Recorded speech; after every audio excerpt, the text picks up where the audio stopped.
First, your reaction to the recent announcement of an increase in the cost of passport. Good morning to all listeners of radio. My reaction and the reaction of our caucus has not changed. It's still the same. We take the view that an increment on that scale at this time is most insensitive, is most cruel, is totally untenable. When this matter was first raised before our committee, the Foreign Affairs Committee, we made clear that the timing cannot be accepted. For the first time in our country's history, people are being compelled to take financial haircuts. We are going through a domestic debt exchange program. The economy is in tatters. Inflation is through the roof. At the time, inflation was about 50%. We said that if you look at the cost of living crisis that the people are confronted with, and the fact that the exchange rate you are using as justification is a result of your failure, your inability to manage the currency, we cannot accept this. So we said they will not get our support, only to discover later that they have come through an airline, which once it is laid, it's like a moving train. To stop it, you need 2/3 of MPs, and we don't have that. I've heard some people criticize NDC MPs that we didn't fight hard enough. I mean, we don't have 2/3. If you want to give us a fighting chance, vote for NDC MPs. Give us the number. It's 137, 137. So once they came by an airline which had been laid, we didn't have the 2/3 required to stop this. That is why we are saying that it is not too late for the ministry to take a second look at these rates. They can do that because these airlines give you the ceiling, more or less, what you cannot go beyond. But you can review this. You can charge within. You can charge below the ceiling. Look, a lot of the excuses being bandied about, they don't make sense. First of all, you are comparing Ghana with countries like Togo, Benin, and all of that. In printing, there's economies of scale. The more you print, the lesser the cost. So, how are we being compared with countries with much, much smaller population? Saying that because they are charging this rate, we should also be charging that rate. When you know that in printing, the more you print, the lesser the cost. Number two, what is really wrong if, when it comes to some items, we are made to pay far lower? That is, if even those facts you are putting out is something to hold on to. Even though I've pointed out to you that it's a misleading argument to me. But just for the sake of, granting them that, what would be wrong if Ghanaians, in a few commodities, citizens are being made to pay lesser than other countries? What is wrong with that?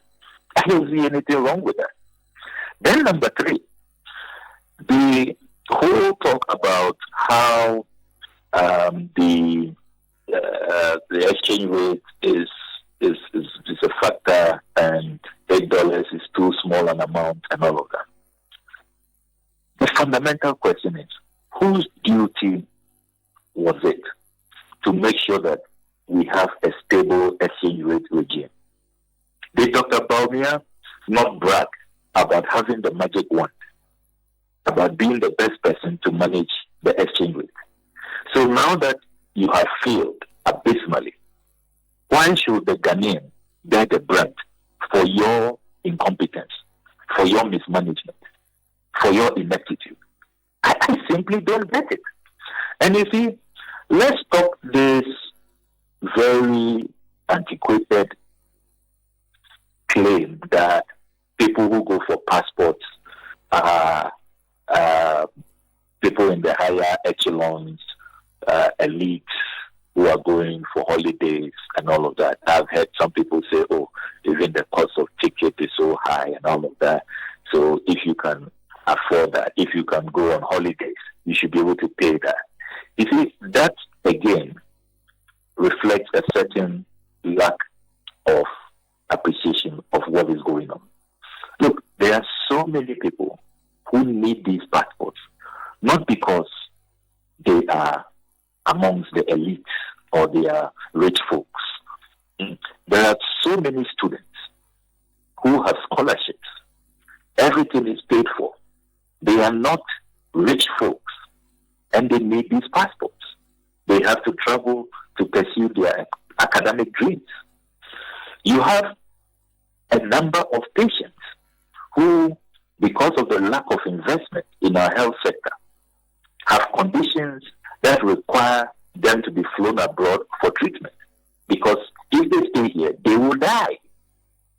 That has nothing to do with luxury and to do with going for holidays and all of that.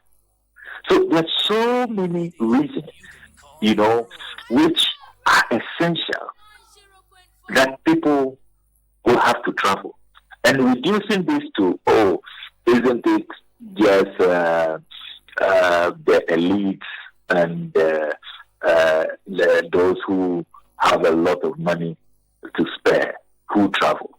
I think that becomes really an insult to the Ghanaian people, and it should not be countenanced. I'm going back to what you said about the LI. This is Kujofiti commenting right now. Says, the LI that introduced the passport price hikes was laid in Parliament. Where did the NDC get the strength to fight the EC's LI previously about using only Ghana card to register to vote? That in that circumstance, for example, even though you don't have control over LIs, you are able to still significantly obstruct the process. So what's different with this one? So if you notice, the ECLI was a specific one coming from the EC. They had served notice. And so our speaker made clear, there was a directive from the speaker that will not be entertained and that we will not allow the speaker to lay it. And we had bipartisan support, if you like. And the speaker had a directive at the time that even his deputy speakers are not allowed to entertain this ally. So the circumstances are totally different. With this one, remember that they took advantage of the general fees and charges regime that were coming up for review and added it. And it was not even the Speaker of Parliament who was in the chair on that day. So the circumstances are totally different. And I think that the Ghanaian people will be horribly misled if it is presented as though they are the same. They cannot be the same. So at this rate, now we have a law backing this because they said it took effect from yesterday. So essentially, what can be done? A number of things can be done. So first of all, the ministry has the opportunity to review this. The airline has given them virtually the ceiling. Once you are reviewing downwards, you can do that. So they have that opportunity if they decide to be a listening ministry, if the government decides to be a listening government, they can reconsider their decision and their actions. That is an option available to the ministry. The second option is for us to revisit this matter as a house, to single out these passports application fees regime, the new regime, and to seek a review when the House resumes. And we have served notice. In our statement, we said that the ministry should reconsider with immediate effect. However, if they fail to do that, when the House returns from recess, we will reconsider and reopen this whole matter. And so, for now, those are the options available to us. Well, she compared the hikes in passport prices to hikes in airplane tickets. You said initially when the idea was mooted, you felt at the time the timing was wrong. Is it the same circumstances? Of course, it's the same circumstances. I mean, things have not improved. We are still under a domestic debt exchange program. People can't have access to their own savings and earnings. Things have actually deteriorated in many, many parts. I mean, look at the exchange rate. At the time, we were being told to consider this. It was about, $1 to 8 cedis. It's now about 13. Things have worsened, actually. If you're speaking in real terms, the situation now is worse. So you cannot justify this increase. And you see, the point has to be made that at the heart of these increments is the fact that they don't also want to open up the procurement process.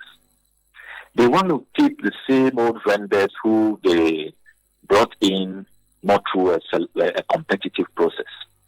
And once you continue to do this, uncompetitive procurement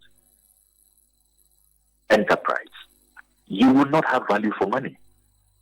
So if you really want to have a competitive market rate, why not open up the system? You'll be amazed how companies out there can give you a far better deal than these few vendors who you have become, cozy with over the years. So I am not convinced that this is such a desperate situation that government is spending so much money to subsidize and all of that. I am not convinced because they have not given us any numbers. They haven't demonstrated that they have acted in good faith. They have addressed all the underlying conditions that leads to the high increases.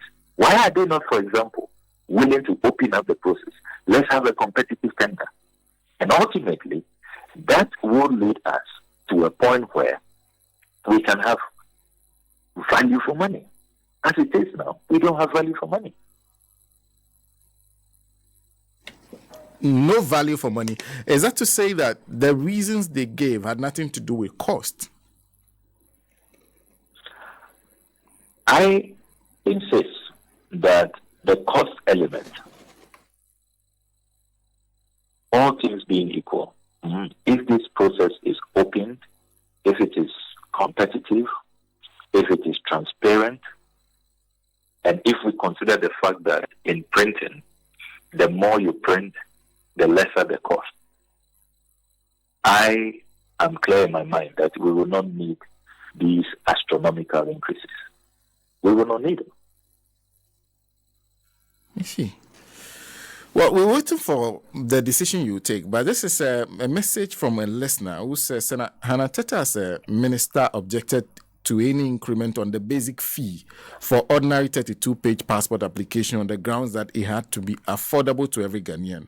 She was, however, in favor of placing high premium on such extra services like expedited services, that is same day, 48 hours, etc. services, and also frequent travelers who wanted 48 or 64 pages passport to generate the needed revenue and also make up for the losses that may have arisen in case of the 32-page booklet. She said any upward adjustment needed to take care of those who were struggling to make ends meet and needed passport for their works to travel, even on scholarships.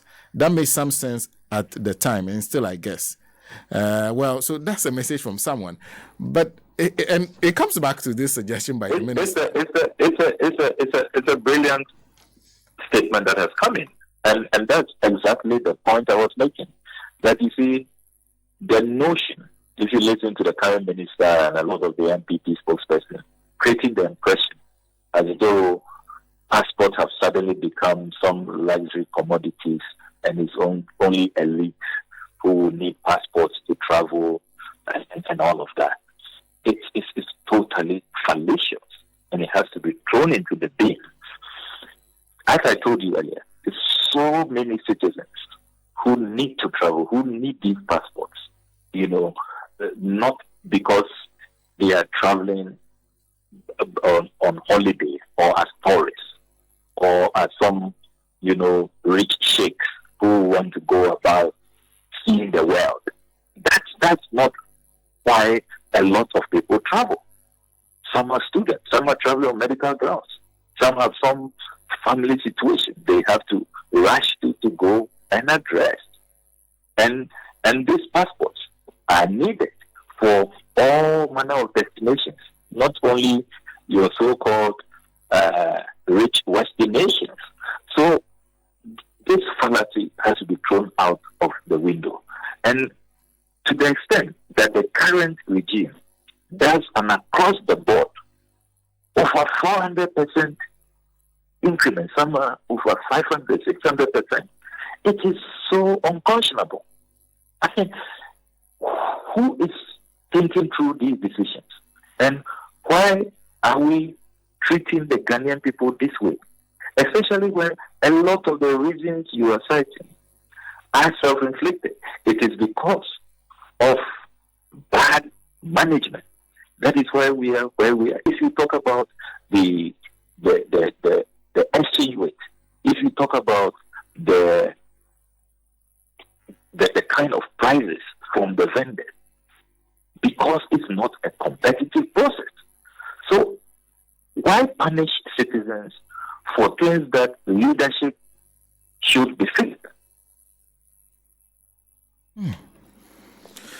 Well, let's wait for let's see what Parliament can do when you return from recess. But in the meantime, one other issue you've raised on your Facebook page, you're saying Ghanaians expect GRA boss Reverend Dr. Amishada Usuamwa to be prosecuted instead of a mere cozy send-off, so he can return to his favorite hideout in Sao Tome and Principe.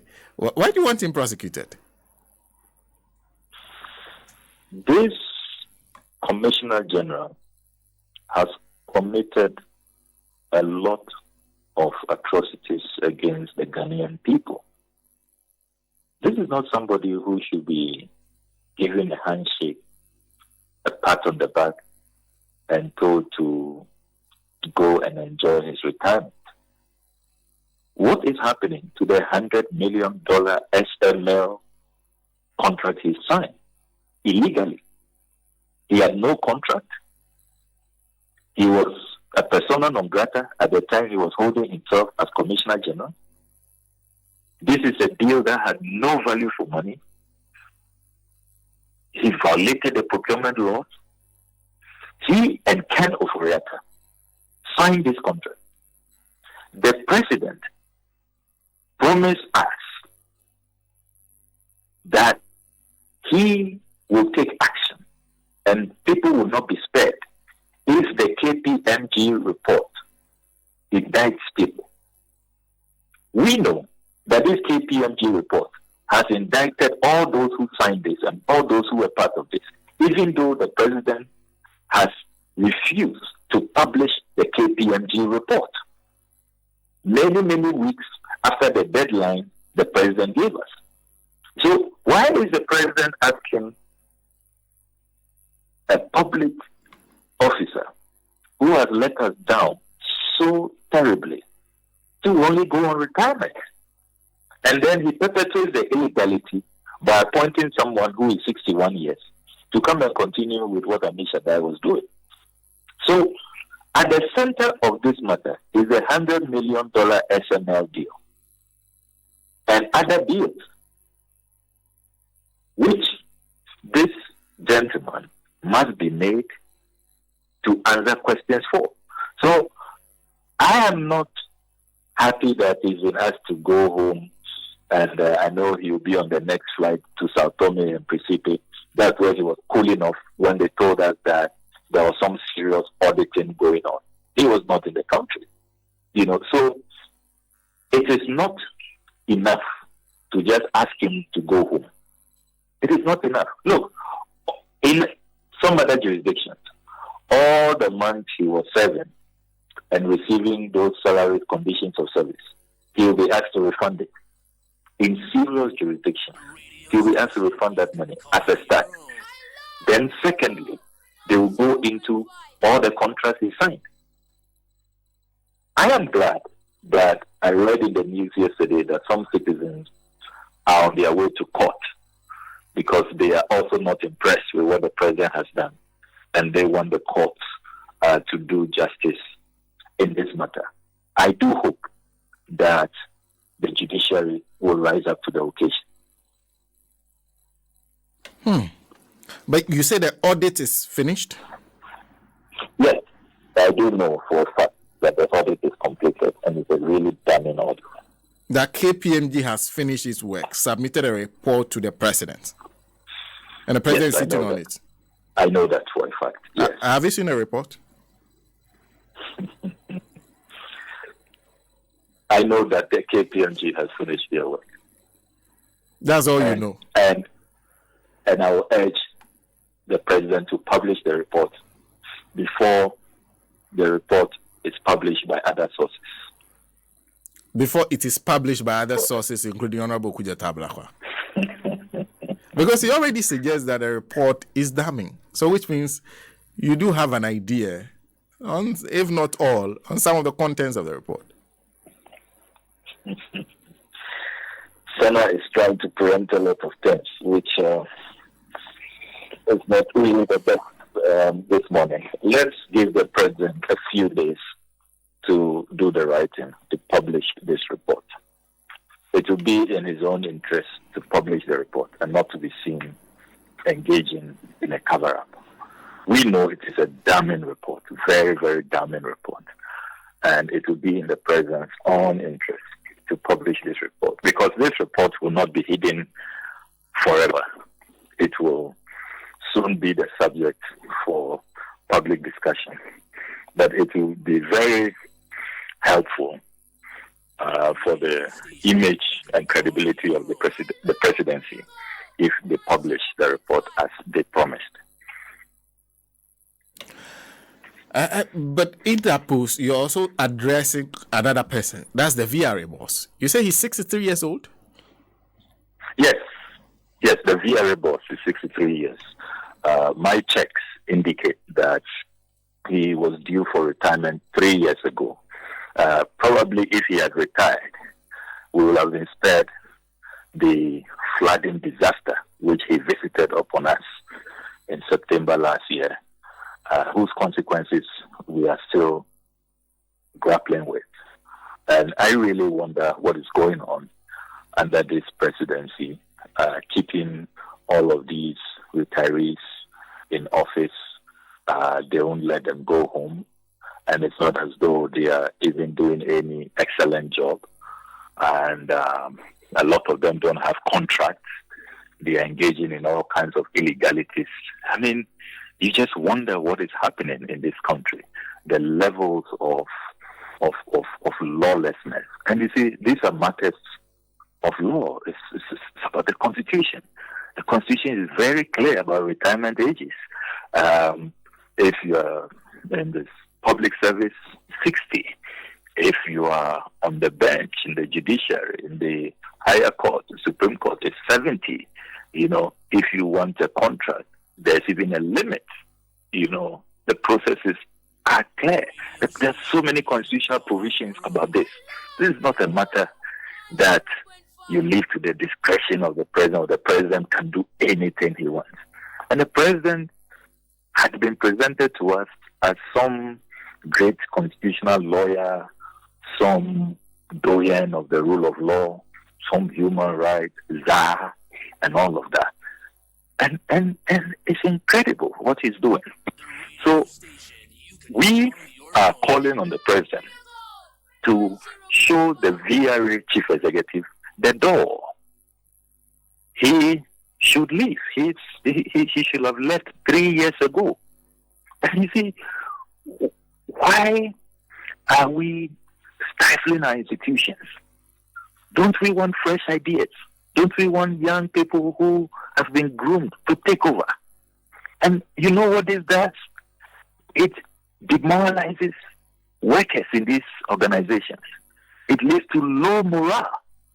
I mean, is he the only person who can run the VRA? When, in any case, his handiwork is disastrous. Look at the kind of spillage he did. There has been spillage since 1968. The last one was in 2010, the last one before what he did. We didn't see this level of recklessness, this level of, total disregard for human life and property. No recourse to emergency preparedness. Just took everybody by surprise, waited to the last hour, just opened the floodgates. I mean, as though he was on a mission to commit mass murder. It's a miracle that lives were not lost. So why is this retiree still at post? Why? I mean, an institution like the VRA, all the great engineers there, there's nobody who can take over, who can run this institution. Any wonder we have seen all these disasters? I mean, some of these guys are tired. They have no fresh ideas. They themselves want to go home and spend time with their grandchildren. And the president is keeping them at post. Why? Having raised the constitution, let's conclude on that.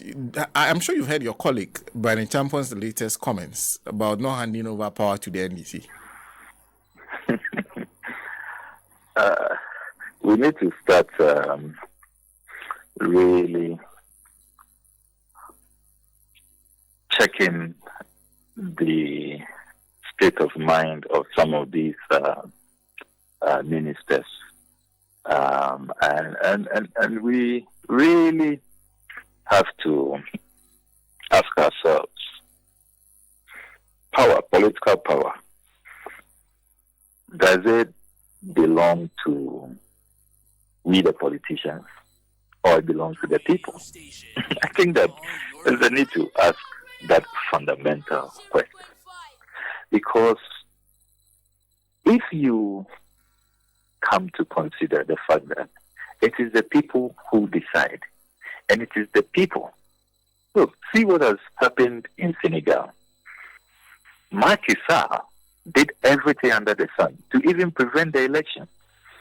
Had the opposition in prison, they were in jail, they couldn't even campaign. They were released 10 days to the election. And yet, Faye won the election, more than 54%. So when the people have made their mind, they've made up their mind, they know how they are going to vote. Power belongs to the people. They decide. So you can tell that Bryan Acheampong is delusional. He doesn't even understand the concept of power. He doesn't know that he doesn't have any power. We politicians, we don't own the power. It doesn't belong to us. Power belongs to the people. It's with the people.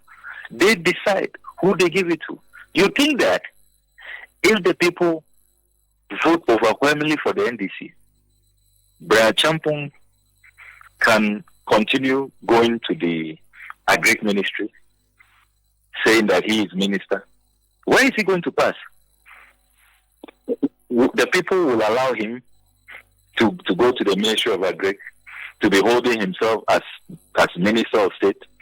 So a lot of this is just sheer ignorance. I pity him. When I listen to Bryan Acheampong, I pity him. I mean, he's so lost.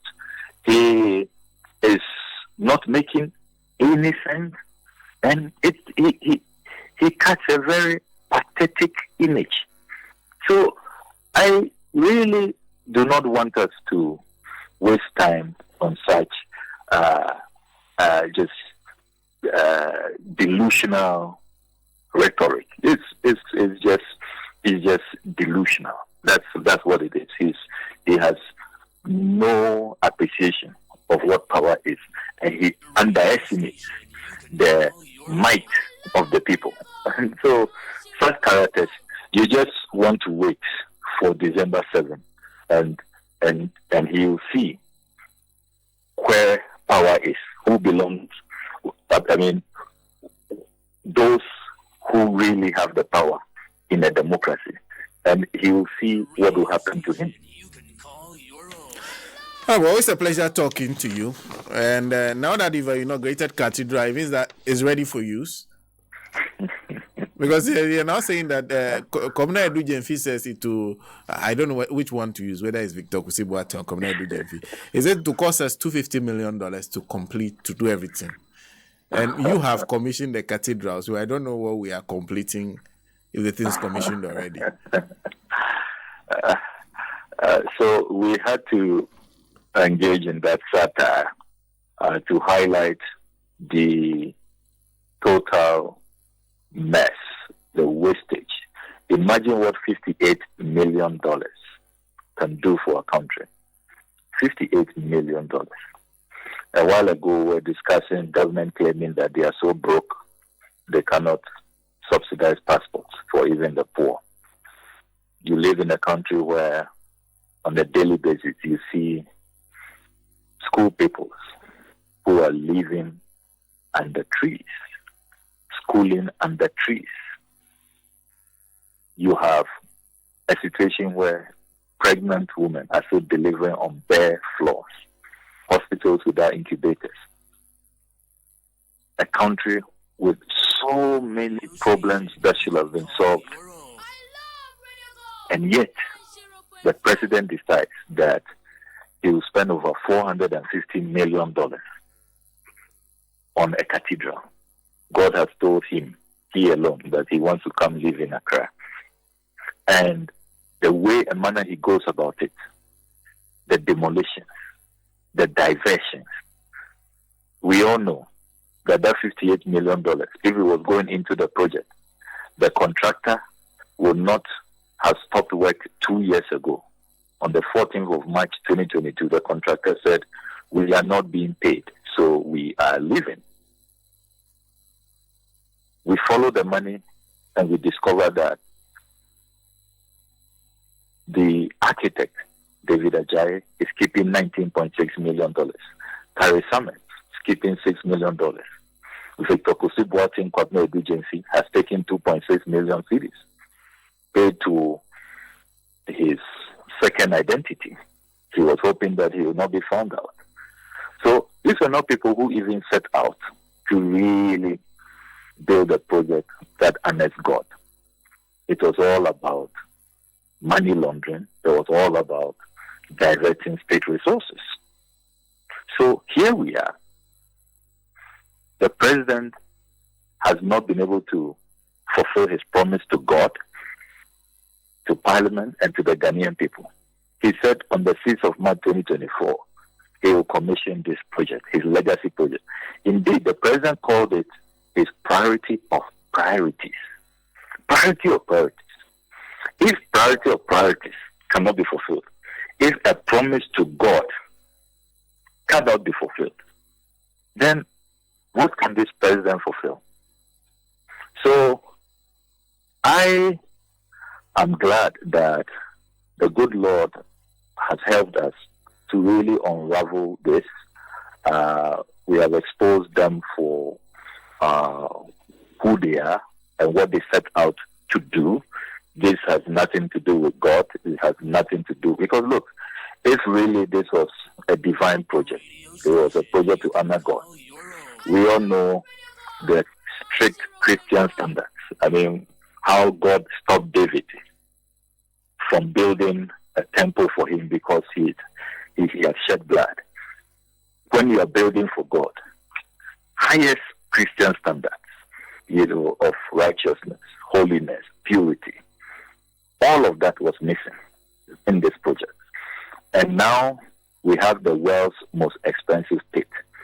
The president has been embarrassed, disgraced internationally, because he did not have good intentions. And I want to salute all the eminent clergymen who have left. The likes of Pastor Otado, Reverend Sudanaba, Archbishop Nicholas Duncan Williams, Bishop Dakeward Mills, all of them who have resigned from this scandalous project. They deserve high commendation for what they did. But I want to assure you, Senna, and all your listeners, that this matter is not ending with the satirical commissioning we did. We are going to make sure that all of those who are keeping a colossal amount of money are made to return them. We will come after them. There's a parliamentary inquiry outstanding. The next NDC government will have a commission of inquiry. We will pursue, we will prosecute all those who have engaged in criminal conduct. They will not get away. You know, I saw the police statement this morning that they have intervened in the matter to do with the 12-year-old who was being forced into child marriage. We commend the police for that. But where is the Ghana Police Service when Victor Kusibwati, Kwabena Edujemfi, has engaged in this clear identity fraud? Are they saying they haven't heard all these months? We have filed a petition. The civil society organizations of our country have filed a petition. They hear no evil, see no evil. And this gentleman can still go around granting interviews, having the nerve, the audacity to demand more money from us, that he needs $250 million. I mean, can you believe that? He feels untouchable. So in this country, if you are connected to the vice president, connected to the president, if you are on the president's scandalous, deceitful project, you can get away with murder. Do anything and get away with it. You'll be untouchable. I mean, what kind of society are we living in? You think that if it was me that is emerged, that I have a second dubious identity, different date of birth, different mother, different thing, I have a diplomatic passport in that second dubious identity, you think that I will be walking freely, granting this interview? What kind of society are we building?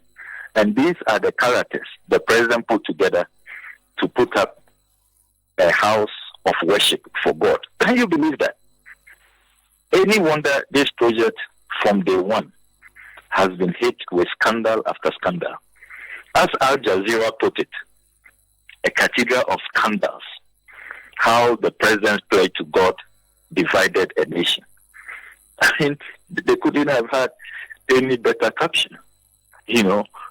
So we are here because clearly this whole thing started as a cabal putting themselves together. Let's just mention God. Let's put eminent men of God together and just use that as a smoke screen to deceive the people. We know that it's a very religious country. Once you put God at the center, pretend that you are building for God, you can get away with anything. You can siphon as much money as possible. Nobody is going to interrogate. Nobody will probe further. It's caught up with them. Honorable, thank you very much for speaking to us. You're always welcome. Honorable Okudzeto Ablakwa is Member of Parliament for North Tongue Constituency, ranking member on the Foreign Affairs Committee of Parliament. A few things to do. First, have you failed in any of the WASI subject, especially mathematics? Have you